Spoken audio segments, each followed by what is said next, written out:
Assalamu alaikum everyone, this is me Rubania E-commerceWali, and today on Soul Tech with Rubania we have an incredible guest. The name is Deb Krier. She is an entrepreneur, cancer advocate and strategic advisor with over 20 years of experience in communications, marketing and PR. After her own journey with multiple cancer diagnoses, Deb founded tryingnottodie.LIVE and became a certified integrative cancer coach. And she helps high achievers stay focused, resilient, and even keep their sense of humor while navigating cancer. So, welcome, Deb. So, first of all, Thank you hi, so Deb. much. Welcome. Hi. I am doing great. How are you doing today? I am fine. Okay, so, Deb, my first question. How did your transition from business advisor to cancer advocate? Well, it was not a transition that I was wanting to do, right? Because nobody ever wants to get sick, but it actually was my business coach who suggested that I needed to use what I had gone through to help others. And I've always been in communications and marketing and things like that. But that was what her guidance was that I needed to help others. Okay, that's great. And my next question, can you share your personal journey with cancer and how it inspired Trinodia Life? Well, it's been a pretty bumpy journey. It started about 10 and a half years ago. You would have been very, very young, right? When this started. And um, it didn't go the way it should have. I developed quite a few complications and had all sorts of issues. But one of the things was that I um, kept working as much as I possibly could. And that way it gave me something to think about. So I did. I kept working the almost the entire time. I do have my own marketing firm as and so I really did. I just kept working the whole time, and I think it really did give me something to focus on. And I know, that's a challenge for some people, but it was what worked for me. That's amazing. And my next question, how did your previous experience in communications and PR prepare you for what came next? Well, it actually was pretty easy, partially because one of the jobs that I had, many years ago, was working communications for the American Cancer Society. So I already was familiar with the terminology, things like that. And I've always, been a communications person and marketing. And basically, I'm now marketing myself as a cancer coach, as a cancer advocate. So it was just an extension of what I've always done in the past. Okay, so my next question, what was the hardest part of your own treatment experience? It's been really pretty challenging. There have been several times where I almost died. My doctor, at one point, more than a couple hours to live.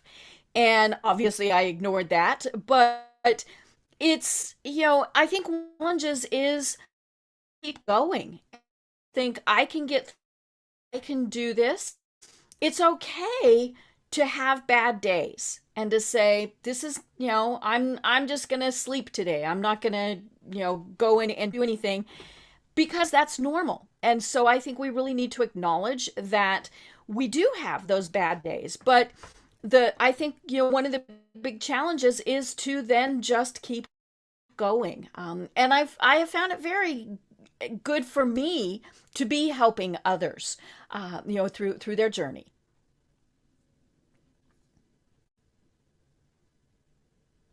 Okay, so my next question, Deb, how did you stay motivated and positive from multiple diagnoses? Sometimes it was hard, and it still is. I actually had a little bit of surgery on Monday. And so, it's just sometimes it's like, really? Again? I have to do this again? And but I've just always been a fairly positive person. And so, when I'm having bad days, I acknowledge that and I feel that and I think, okay, now I can go on. But there are days where I think, really? And I'll be honest, there are days where I think, what did I do to deserve this? And of course, I didn't do anything to deserve it, but you do sometimes kind of think that. Okay, so Deb, my next question. What lesson from the business world helped you navigate cancer?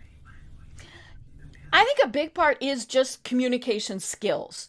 Knowing how to ask questions, knowing how to press for answers.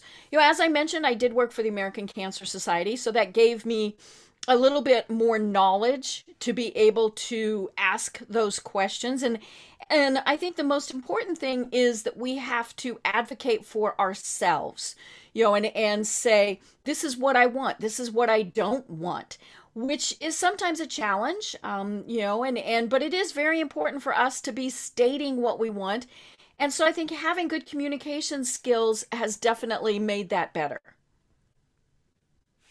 Okay, that's amazing. So, Deb, my next question. How did your career experience help you launch tryingnottodie.LIVE? Pardon me, say that one again. Sure.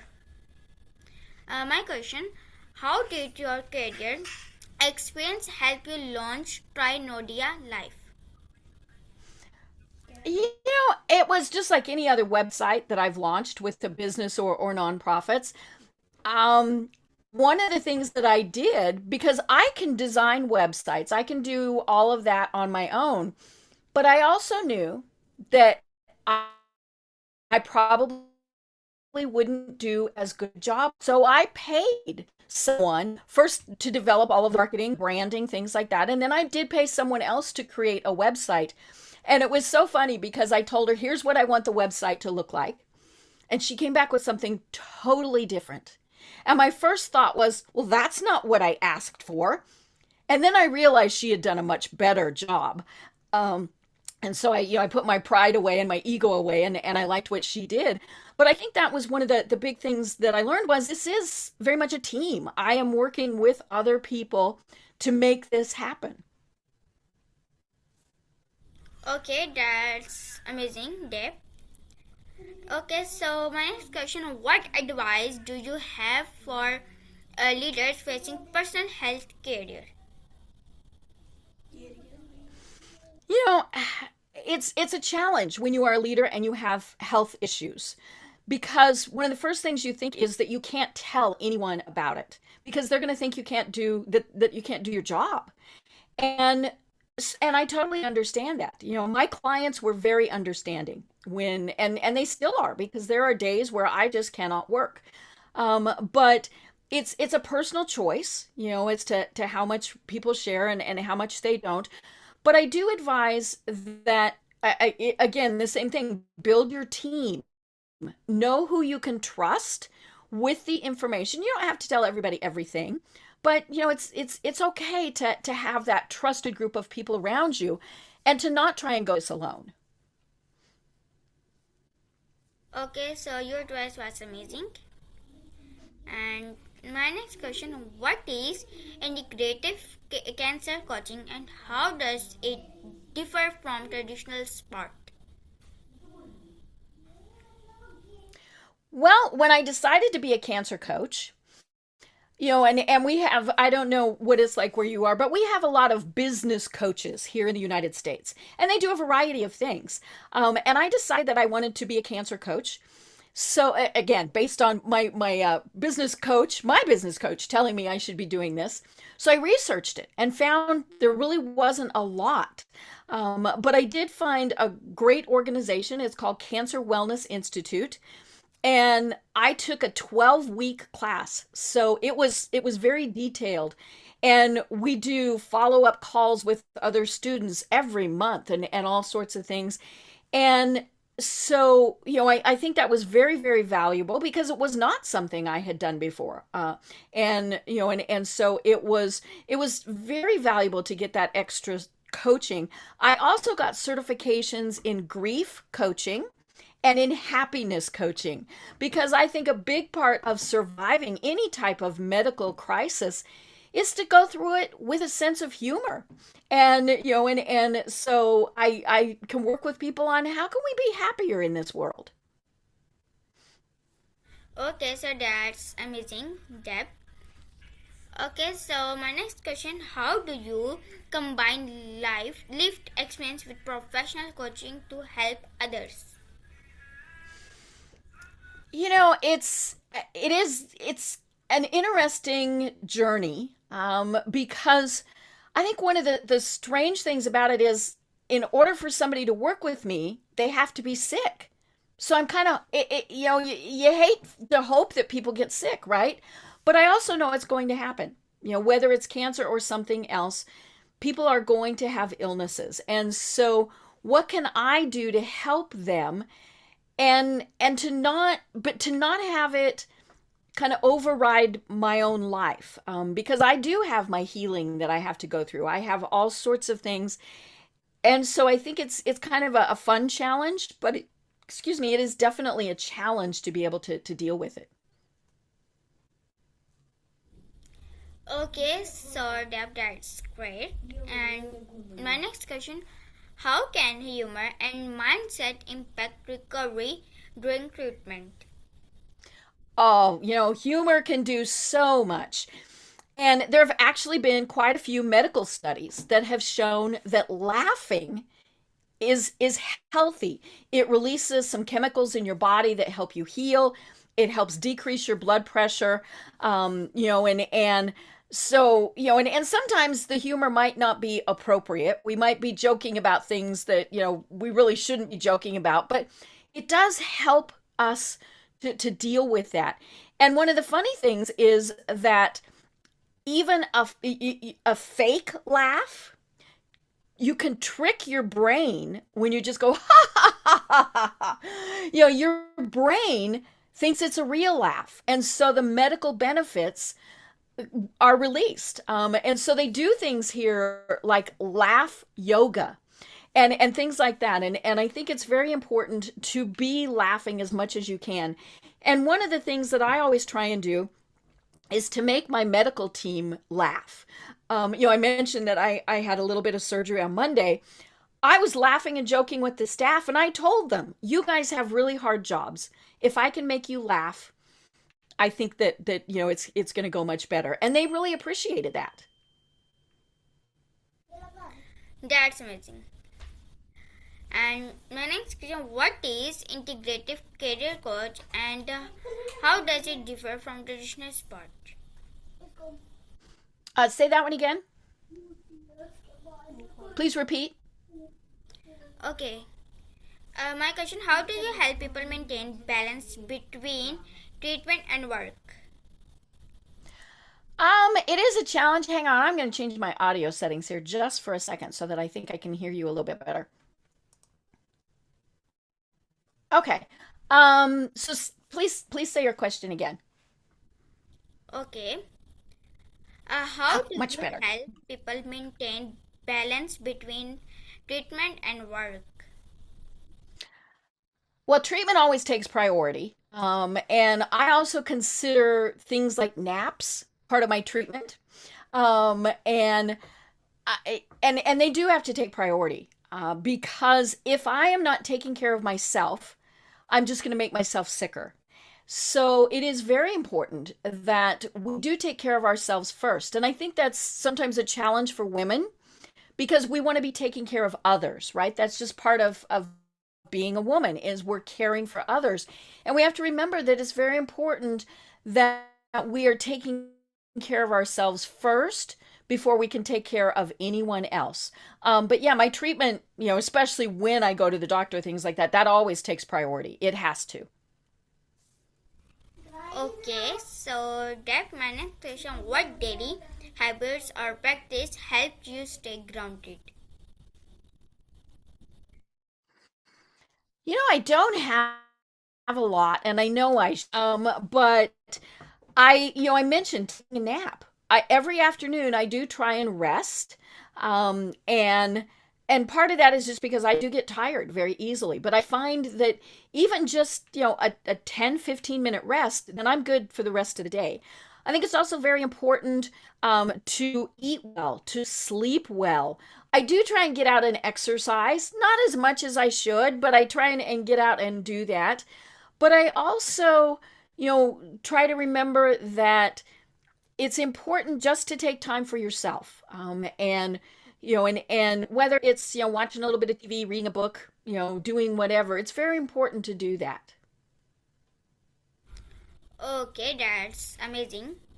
And my next question: what would you tell someone newly diagnosed who feels their life in a pause? One of the first things I tell people is Dr. Google is not your friend, right? Don't go to Google, don't research, don't do all sorts of things. Now, I did that, but just a little bit, just because there were a couple of terms that I was not familiar with. And I know that I'm speaking to someone who is at an AI school. Be very careful about using AI when you have been diagnosed. I had someone who told me they were going to have AI determine what treatment they took. That's not good. But really good use of AI when you're first diagnosed is to say, hey, this is what I'm dealing with. What are questions I should ask my doctor? And because we don't know, especially if it's not something that we've dealt with. And so AI can come up with some really good questions that we need to make sure that we're asking. But I think it's also, when you're first diagnosed, give yourself time to be scared, to feel bad, to cry. I remember when my doctor told me that I had cancer, I looked at her and I said, I'm sorry, I don't have time for that. She, of course, looked at me and said, well, yes, you do. you know, but yeah, it is very scary.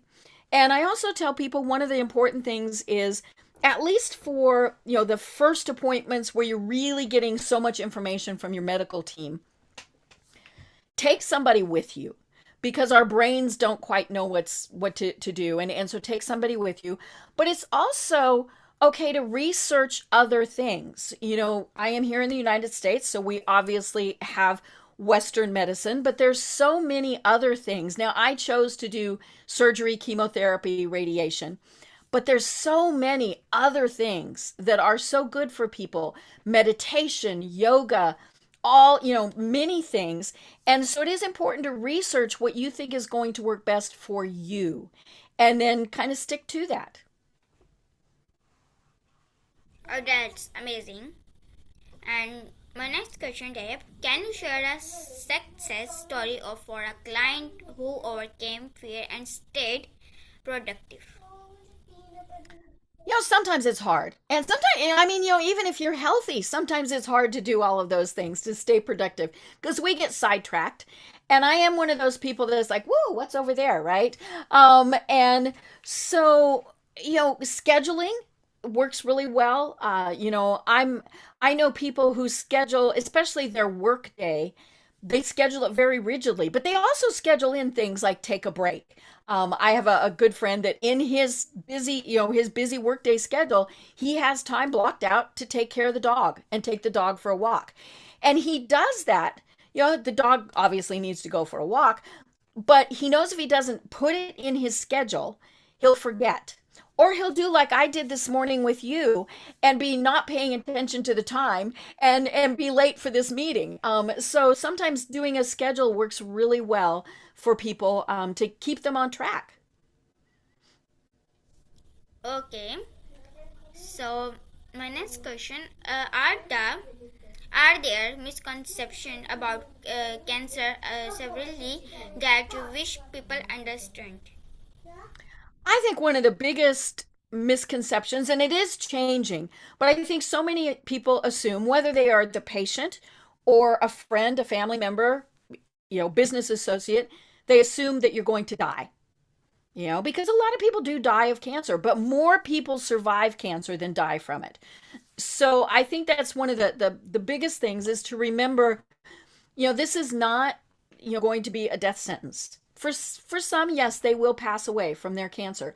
But, we want to treat people and we want to be treated like this is, this is going to be okay.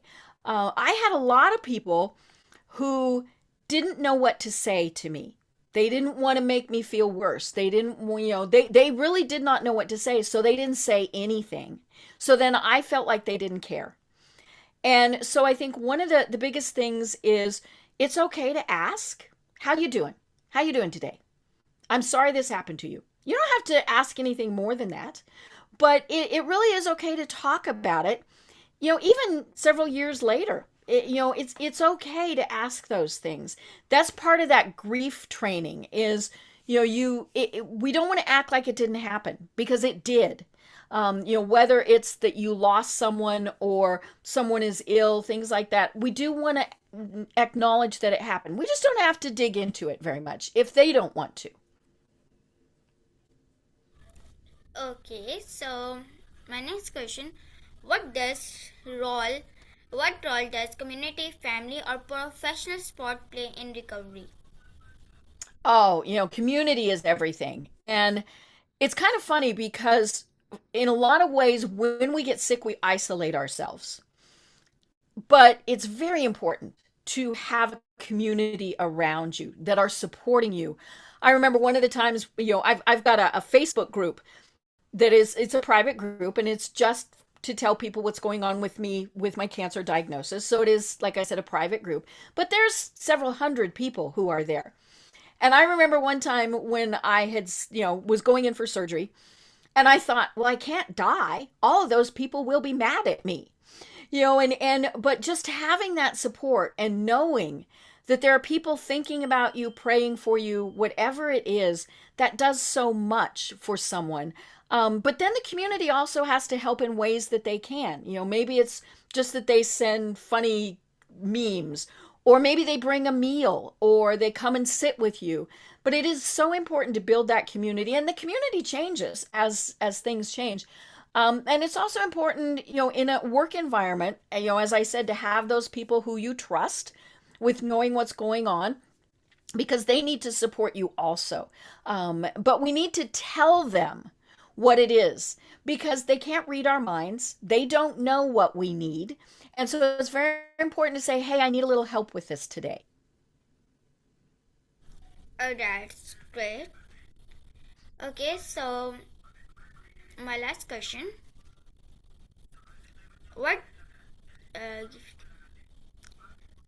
Finally, what inspired you to keep helping others while living your own journey?